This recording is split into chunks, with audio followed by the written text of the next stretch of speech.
حضرت داؤد علیہ السلام ایک نائے پرست بادشاہ تھے اور دنیا کا 2/3 حصہ ان کی حکومت کے زائر تھا۔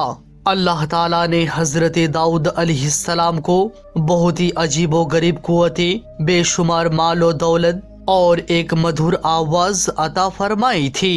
ایک مرتبہ حضرت داؤد علیہ السلام سمندر کے کنارے ایک جگہ اللہ تعالیٰ کی عبادت میں مشغول تھے۔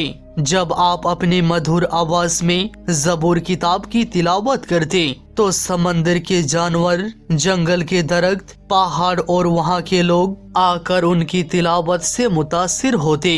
حضرت داؤد علیہ السلام کی تلاوت کی آواز 40 میل تک جاتی تھی۔ اس وقت سمندر کے کنارے ایک گاؤں بنی اسرائیل کا رہتا تھا جو مچھلی پکڑنے کا کام کرتا تھا۔ وہ ہر روز سمندر سے مچھلیاں پکڑ کر اپنا زندگی گزارا کرتے۔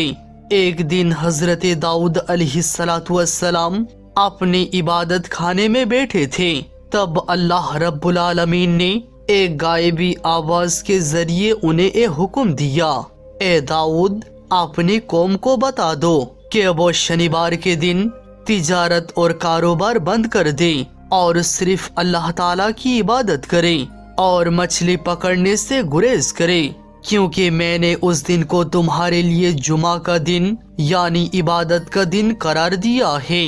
پھر حضرت داؤد علیہ السلام نے اللہ تعالیٰ کا اے پیغام اپنی قوم تک پہنچایا۔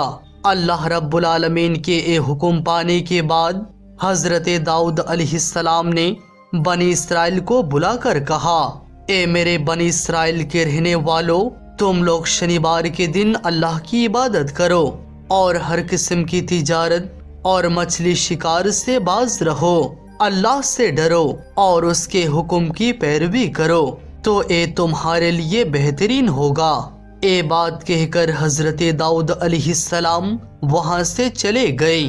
زیادہ تر لوگ حضرت داؤد علیہ السلام کی نصیحت کو دل سے سنتے، شریعت کے قانون پر عمل کرتے اور ملک کی قانون کی عزت کرتے، لیکن سمندر کے کنارے رہنے والے کچھ بنی اسرائیل کے لوگ شروع میں شریعت کے قانون پر عمل کرتے، لیکن بعد میں الگ الگ چالاکیاں اور چالیں اپنانے لگے۔ شنیوار کے دن اللہ تعالیٰ کی عبادت کے لیے لوگ جماعت بنا کر عبادت خانے میں چلے گئے، لیکن بنی اسرائیل کے کچھ لوگ عبادت خانے نہ جا کر چپکے سے سمندر کے کنارے پہنچ گئے۔ وہاں انہوں نے دیکھا کہ شنیوار کے دن سمندر کے کنارے بہت ساری مچھلیاں خود بخود زمین پر آ رہی ہے۔ یہ دیکھ کر ان کا لالچ جاگ اٹھا۔ انہوں نے کہا، ہفتے کے کسی اور دن اتنی مچھلیاں نہیں آتی ہیں، تو ہمیں شنیوار کے دن مچھلیاں پکڑنی چاہیے تاکہ باقی دن مچھلیاں پکڑنے کی ضرورت نہ ہو۔ تب ایک اور آدمی نے کہا، لیکن کیسے؟ دوسرے شخص نے جواب دیا، سمندر کے کنارے کچھ کون بناتے ہیں اور ان میں جال بچھا دیتے ہیں، اگلے دن جا کر ان مچھلیوں کو پکڑ لیں گے۔ یہ بات کہہ کر سب لوگ اپنے گھروں میں لوٹ گئے۔ اس منصوبے کے متعلق انہوں نے کام شروع کر دیا اور اللہ کے قانون کو توڑتے ہوئے اس طرح مچھلیاں پکڑنے لگے۔ جب انہوں نے دیکھا کہ اللہ کی طرف سے کوئی عذاب یا مصیبت نہیں آئی تو ان کا حوصلہ اور بڑھ گیا۔ کچھ دنوں تک اس طرح مچھلیاں پکڑ کر وہ لوگ مال و دولت کے مالک بن گئے۔ دوسری طرف ان کے قبیلے کے بہت سے لوگ شریعت کے قانون پر عمل کرتے رہے اور اللہ تعالیٰ کا خوف دل میں رکھتے رہے۔ ان لوگوں نے ایک دن ان لوگوں کے پاس جا کر کہا، پیارے بھائیوں، تم لوگ شنیوار کے دن مچھلیاں پکڑنا بند کر دو۔ یہ اللہ تعالیٰ کی حکم کی خلاف ورزی ہے، کیونکہ اللہ تعالیٰ نے اس دن کو عبادت کے لیے منتخب کیا ہے۔ اگر تم لوگ اس حکم کی نافرمانی کرو گے تو یہ تمہارے لیے مصیبت لا سکتا ہے۔ تب اس گروہ کے ایک سردار نے ان کا مذاق اڑاتے ہوئے کہا، شریعت کا مچھلی پکڑنے سے کیا تعلق ہے؟ اس طرح کا حکم کسی نبی کے دور میں کبھی نہیں دیکھا گیا۔ اس بات کا کوئی لوجک نہیں ہے، اسی لیے ہم اس حکم کو نہیں مانیں گے۔ شنیوار کے دن ہم کھلے عام مچھلی پکڑیں گے، لیکن اگر داؤد نبی نے ہمیں اس کا کوئی فائدہ دکھا دے تو ہم اسے مان لیں گے۔ تم جاؤ اور اس بارے میں ان سے پوچھ کر آؤ۔ پھر کچھ لوگ حضرت داؤد علیہ السلام کے پاس گئے اور ان سے بحث کرنے لگے۔ تب حضرت داؤد علیہ السلام نے فرمایا، اللہ تعالیٰ نے تمہیں لالچ اور ہوس سے دور رہنے کے لیے مچھلی پکڑنے سے منع کیا ہے، اسی لیے شنیوار کے دن مچھلی پکڑنے سے دور رہنا تمہارے لیے بہترین ہے۔ یہ میں سمجھتا ہوں۔ بنی اسرائیل کے لوگ حضرت داؤد علیہ السلام کی بات سن کر اپنے سردار کے پاس لوٹ گئے اور ساری باتیں ان کے سامنے بیان کر دی۔ تب ان کے سردار نے بولا، داؤد نبی کی اس بات پر عمل کرنا ہمارے لیے ممکن نہیں ہے، اسی لیے اگلے دن شنیوار کو تم لوگ مچھلی پکڑنے کا کام جاری رکھو۔ ڈرنے کی کوئی ضرورت نہیں ہے، اس سے پہلے بھی مچھلی پکڑ کر کافی مال و دولت کے مالک بن چکے ہیں۔ اگر میری بات مانو تو تم سب کا مستقبل بہترین ہوگا۔ یہ بات سنتے ہی وہاں موجود تمام لوگ خوشی سے جھوم اٹھے۔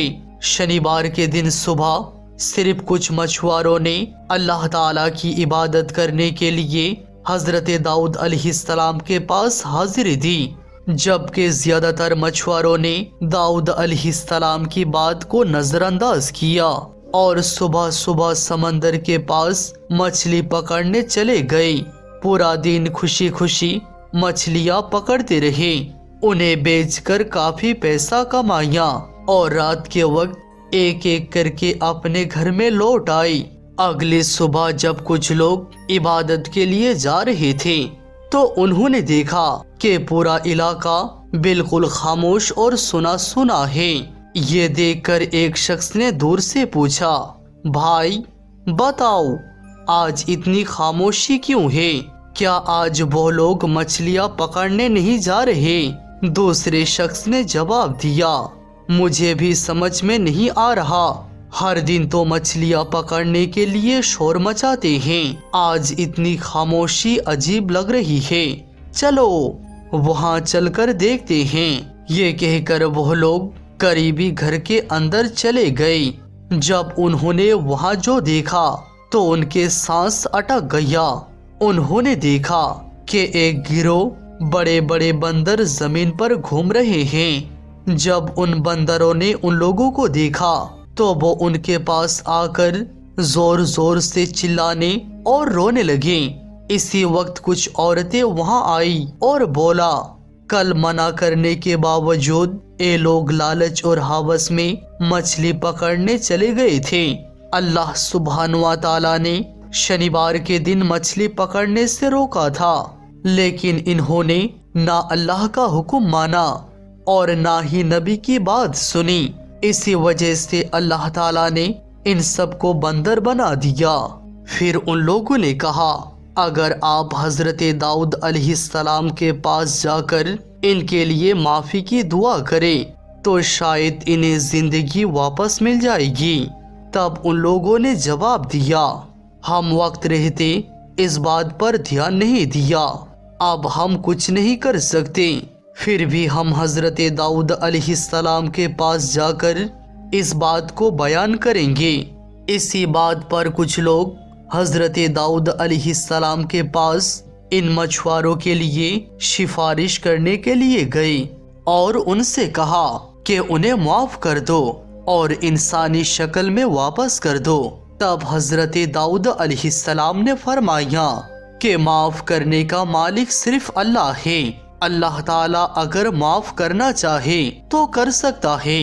بہت سے مفسرین نے ذکر کیا ہے کہ وہ بندر صرف 3 دن زندہ رہے، اس کے بعد وہ قوم تباہ ہو گئی، لیکن جن لوگوں نے اللہ تعالیٰ کا خوف رکھا اور حضرت داؤد علیہ السلام کی بات مانی انہیں کچھ نہیں ہوا۔ اس کے بعد وہ لوگ سکون اور خوشی کے ساتھ رہنے لگے۔ سبحان اللہ۔ دوستو، اللہ تعالیٰ نے حضرت داؤد علیہ السلام کو نبوت بھی عطا کی اور بادشاہت بھی دی، لا اور لشکر بھی دیے، طاقت اور قوت بھی دی، پھر ایک پاکیزہ معجزہ عطا فرمایا کہ ادھر نغمہ داؤدی ہوا میں گونجا، ادھر پہاڑوں اور پرندوں کو بھی وجد آ گیا۔ پہاڑوں نے آواز میں آواز ملا کر اللہ کی تعریف اور ثنا شروع کی، پرندوں نے پنکھ ہلانے چھوڑ دیے اور اپنی طرح طرح کی پیاری پیاری بولیوں میں رب کی وحدانیت یعنی اللہ کے ایک ہونے کی نغمے گنگنانے لگے۔ دوستو، صحیح حدیث میں ہے کہ ایک رات کو حضرت ابو موسیٰ اشعری رضی اللہ عنہ قرآن پاک کی تلاوت کر رہے تھے، جسے سن کر اللہ کے پیارے حبیب سرکار دو عالم صلی اللہ تعالی علیہ وسلم ٹھہر گئے، دیر تک سنتے رہے، پھر فرمانے لگے۔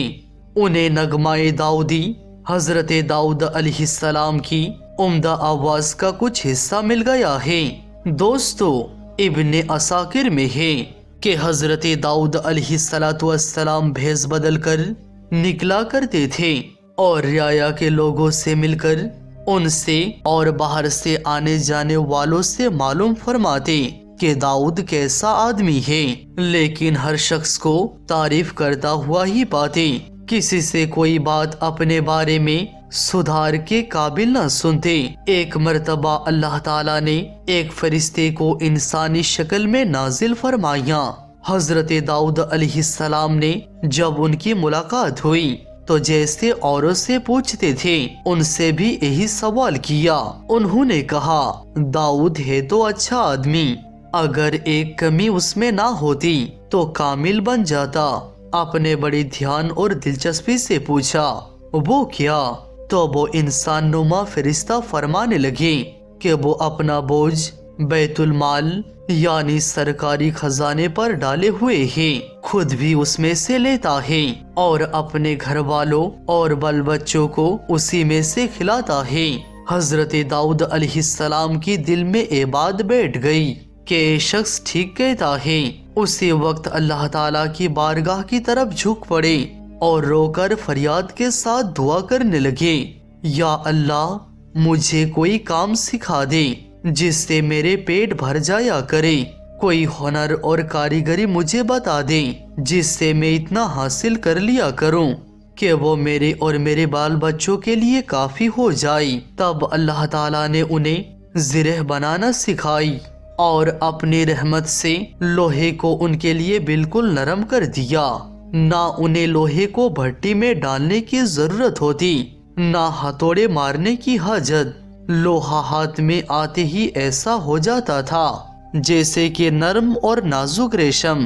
اللہ تعالیٰ نے اس بات کا ذکر سورہ سبا آیات 10-11 میں یوں کیا ہے، جس کا ترجمہ یہ ہے، اور ہم نے داؤد کو اپنی طرف سے بڑی نعمتیں دی تھی، اے پہاڑوں، داؤد کے ساتھ بار بار تسبیح کرو، اور اسی طرح پرندوں کو بھی حکم دیا، اور ہم نے ان کے واسطے لوہے کو موم کی طرح نرم کر دیا، اور یہ حکم دیا کہ تم پورے زرہ بناؤ اور کڑیوں کو جوڑنے میں اندازہ رکھو، اور تم سب نیک کام کیا کرو، میں تمہارے سب اعمال دیکھ رہا ہوں۔ دوستو، دنیا میں سب سے پہلے زرہ آپ نے ہی بنائی تھی۔ زرہ وہ جیکٹ ہوا کرتی تھی جسے پہن کر فوجی لڑائی کے میدان میں لڑتے تھے۔ ایک زرہ بنا کر فروخت فرماتے اور اس کی قیمت 3 حصے کر لیتے، ایک اپنے کھانے پینے وغیرہ کے لیے، ایک صدقے کے لیے، ایک حصہ اپنے پاس رکھ لیا کرتے تھے تاکہ دوسری زرہ بنانے تک اللہ کے بندوں کو دیتے رہے۔ حضرت داؤد علیہ السلام کو جو آواز کی عمدگی دی گئی تھی وہ بے نظیر تھی۔ حضرت داؤد علیہ السلام جب اللہ کی کتاب پڑھنے بیٹھتے تو آواز نکلتے ہی چرند پرند، جنگل کے جانور، پہاڑ کنکڑ سب بے خودی میں آ جاتے اور ہر چیز صبر اور سکون کے ساتھ بے خودی کے عالم میں آپ کی آواز سے متاثر ہو کر اللہ کی کتاب میں مشغول ہو جاتی تھی۔ سبحان اللہ۔ دوستو امید کرتے ہیں ویڈیو آپ کو ضرور پسند آئی ہوگی۔ پسند آنے کی صورت میں ویڈیو کو لائک کریں اور چینل کو سبسکرائب کر کے آل نوٹیفیکیشنز کلک کیجیے۔ جزاک اللہ خیرن۔